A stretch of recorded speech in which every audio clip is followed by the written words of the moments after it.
नमस्कार प्रिय विद्यार्थियों। मनुस्मृति के द्वितीय अध्याय का हम अध्ययन कर रहे थे। आज के वीडियो में हम संस्कारों के विषय में जो हमारी संस्कृति में षोडश संस्कारों की अवधारणा दी हुई है उनके विषय में अध्ययन करेंगे।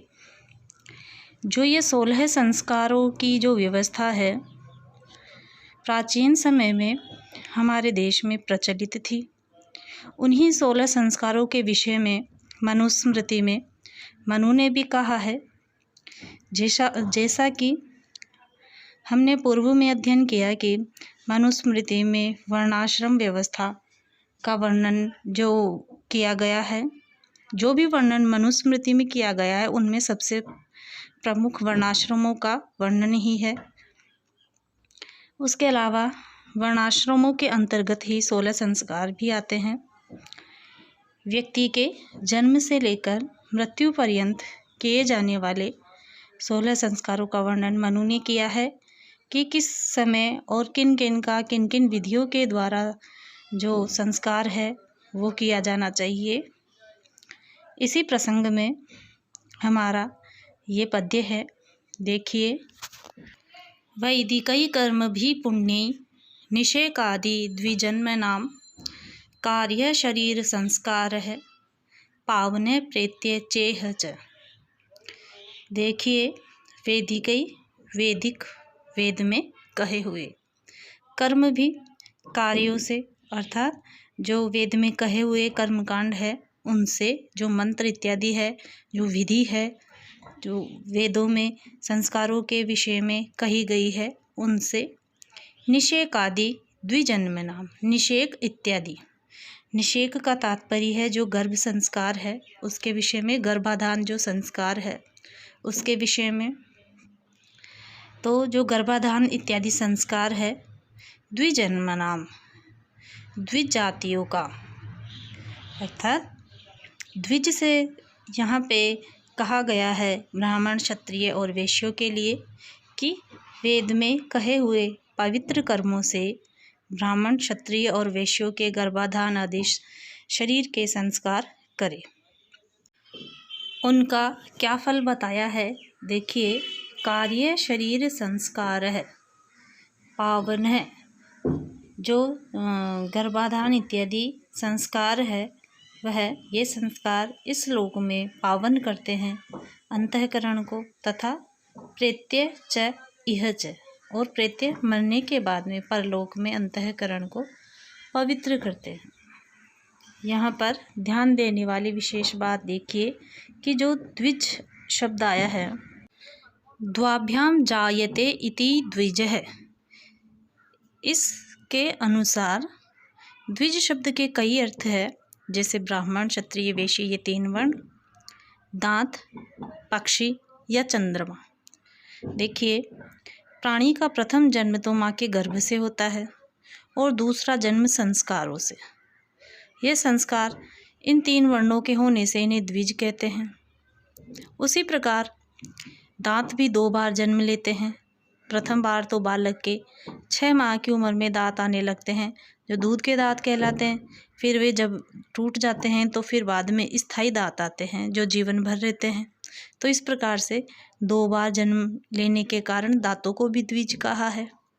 उसके पश्चात है पक्षी भी 2 बार जन्म लेता है, प्रथम अंडे के रूप में और दोबारा अंडा पककर जब फूटता है तो उसके फूटने पर। तो इस प्रकार से पक्षी को भी द्विज कहा गया है। और इसी प्रकार से चंद्रमा को भी द्विजन्मा कहते हैं, क्योंकि प्रथम बार तो उसने समुद्र मंथन में 14 रत्नों के साथ जन्म लिया था और द्वितीय बार जब वह राहु या केतु के द्वारा चंद्र ग्रहण से मुक्त होता है, अतः चंद्रमा को भी 2 बार जन्म लेने वाला कहा गया है। इसी के अनुसार हमारा ये दूसरा पद्य भी है, देखिए। गार्भई होमई जात कर्म चौड़ मोजी निबंधनई वैजिकम गार्भिकम चैनो द्विजानाम अपमृज्यते। देखिए, गार्भई गर्भ से संबंधित, होमई हवनों से। यहाँ पे हवन का तात्पर्य यहाँ पे संस्कार से है कि गर्भ से संबंधित जो भी संस्कार होते हैं उनसे। जो चूड़ाकर्म संस्कार है उसको यहाँ पे चौड़ कहा गया है। उसके बाद है मौंजी निबंधने। मौंजी निबंधने का तात्पर्य है कि जब यज्ञोपवीत संस्कार से उपनयन जो संस्कार है उसके विषय में कहा गया है मौंजी निबंधने। तो इन संस्कारों से कहने का तात्पर्य यह है कि जातकर्म संस्कार से, गर्भाधान संस्कार से और जो चूड़ाकर्म संस्कार है उससे, उपनयन संस्कार से, इन संस्कारों का महत्व बताया गया है कि इन संस्कारों से क्या है, वैजिकम गार्भिकम च एन। वैजिक बीज से संबंधित, गार्भिकम गर्भ से संबंधित, च एन दोष या पाप जो है वह द्विजानाम ब्राह्मण इत्यादि वर्गों के अपमृज्यते दूर हो जाते हैं। कि गर्भ को पवित्र करने वाले होमों से अर्थात जातकर्म संस्कार से, जन्म समय के जातकर्म संस्कार से, गर्भाधान इत्यादि संस्कार से, चूड़ाकर्म संस्कार से और यज्ञोपवीत संस्कार से द्विज का वैजिक पाप अर्थात पैतृक परंपरा से प्राप्त जो दोष है उनको वैजिक दोष कहे गए हैं। और अपवित्र माता के गर्भ में निवास करने से उत्पन्न होने वाला दोष गार्भिक दोष कहा गया है। तो ऐसे व्यक्ति के सभी प्रकार के दोष जो है इन संस्कारों को करने से नष्ट हो जाते हैं। तो देखिए कि प्रत्येक प्राणी के शरीर की उत्पत्ति माता पिता के रजोवीर्य से होती है। यदि रजोवीर्य अपवित्र हुआ तो शरीर अपने आप ही अपवित्र होगा। ऐसा शरीर वैदिक कर्म का अधिकारी नहीं कहा गया है, अतः उसके विषय में संस्कार कहे गए हैं। यद्यपि मांजने धोने से दुर्गंध आदि के दूर होने के समान संस्कारों से शरीर की शुद्धि होती प्रत्यक्षतः दिखती नहीं है, क्योंकि संपूर्ण शरीर ही रजवीर्य का बना है। जैसे स्वच्छ घृत आदि भोजन के काम में आ जाता है, परंतु बिना मंत्र संस्कार के यज्ञ के काम नहीं आता, उसी प्रकार पुरुष कितना ही सुंदर न हो, संस्कार के बिना वह वैदिक कर्म का अधिकारी नहीं समझा जाता। अतः हमारी सभ्यता एवं हमारी संस्कृति के अनुसार ही मनुस्मृति में भी ये 16 संस्कार बताए गए हैं, जो निम्न प्रकार से है। गर्भाधान या निषेक संस्कार, पुंसवन, सीमंतोन्नयन, ये जो तीनों संस्कार है बालक के जन्म से पहले के संस्कार है।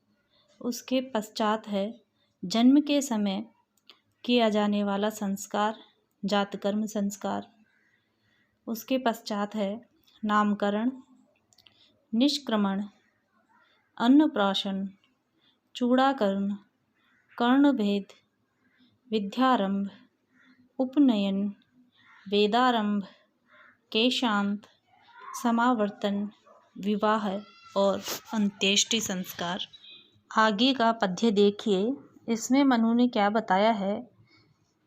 स्वाध्यायेन व्रतै होमै त्रैविध्येनेज्यया सुतै महायज्ञैश्च यज्ञैश्च ब्राह्मीयं क्रियते तनु। स्वाध्यायेन वेद पाठ रूप स्वाध्याय से, वेदादि के अध्ययन से, व्रत एवं नियमों से, होमै यज्ञों के द्वारा, हवन कर्मों के द्वारा, त्रैविध्यै नेज्या सुतै, त्रैविध्यै अर्थात जो वेद त्रय के अनुसार, त्रैविध्येन तीनों विद्याओं अर्थात तीनों वेदों के अनुसार, इज्जया देवता ऋषि पितरों का तर्पण करने से, सुतै और गृहस्थ आश्रमी होकर पुत्र उत्पन्न करने से, संतान उत्पन्न करने से, महायज्ञैश्च पंच महायज्ञों से, यज्ञ और ज्योतिष्टोम इत्यादि यज्ञ करने से, ब्राह्मीयम ब्राह्मी इयम परम ब्रह्म का ज्ञान पाने के योग्य, इयम यह जो मनुष्य है, क्रियते किया जाता है, तनु शरीर को, अर्थात इस प्रकार से इसका हम अन्वय करेंगे कि स्वाध्यायेन व्रतै होमई त्रैविध्येन इज्जया सुतै महायज्ञै यज्ञै च इयं तनु ब्राह्मी क्रियते। वेदादि के स्वाध्याय के द्वारा व्रत नियम, होम, वेद त्रय के अनुसार कर्म, देव ऋण, ऋषि ऋण, पितृ तर्पण, संतान उत्पत्ति, बलि, वैश्व इत्यादि महायज्ञ तथा अग्निष्टोम इत्यादि यज्ञों से यह शरीर ब्रह्म साक्षात्कार के योग्य बनाया जाता है, ऐसा महर्षि मनु ने मनुस्मृति के 2 अध्याय में बताया है। अब महर्षि मनु ने जातकर्म संस्कार के विषय में जो बताया है वो देखिए। प्रांगनाभिवर्धनात् पुंसो जातकर्म विधीयते मंत्रवत् प्राशनं चास्य हिरण्यमधुसर्पिषाम्। जातकर्म प्रांगनाभिवर्धनात्, प्रांग का तात्पर्य है प्राक पहले, नाभिवर्धनात् नाल काटने से पहले, पुंसः उत्पन्न होने वाले पुत्र का, जातकर्म विधीयते जातकर्म नाम का संस्कार किया जाता है, मंत्रवत मंत्रों के साथ में, प्राशनम और चटाने का जो इसको कार्य है, च इसका, अस्य हिरण्य मधुसर्पिषाम, हिरण्य मधुसर्पिषाम सुवर्ण और सुवर्ण शहद और घी की जो चम्मच है इसको चटाया जाता है कि नाभि छेदन से पहले, नाल काटने से पहले मनुष्य का जात कर्म संस्कार होता है। देखिए कि यह जो संस्कार है गर्भाधान, पुंसवन और सीमंतोन्नयन के बाद में चौथा संस्कार है। इसमें जातकर्म संस्कार के समय बालक को मंत्र पूर्वक सोना, मधु और घी चटाने का प्रावधान है। यह संस्कार वर्तमान में लुप्त प्राय हो गया है, किंतु मंत्रों के प्रयोग के साथ यह संस्कार करने से जातक की विद्या, बुद्धि, ऐश्वर्य का विकास होता है। इसके विषय में हमारे प्राचीन ग्रंथों में भी दिया हुआ है। जातकर्म संस्कार के पश्चात देखिए मनुस्मृति में नामकरण संस्कार के विषय में क्या दिया गया है। नामधेयं दशम्यां तु द्वादश्यां वास्य कार्येत पुण्ये तिथौ मुहूर्ते वा नक्षत्रे वा गुणान्विते। नामधेयं दशम्यां तु, नामधेयम नाम निकाला जाना चाहिए, दशम्यां तु 10वें दिन तो, या द्वादश्यां वा या 12वें दिन, अस्य कार्येत द्विज का नामकरण करना चाहिए 10वें दिन या 12वें दिन। पुण्य तिथौ किसी पुण्य तिथि पर, पवित्र तिथि पर, मुहूर्ते अथवा मुहूर्त पर अथवा नक्षत्र पर, गुणान्विते अच्छे गुणों वाले।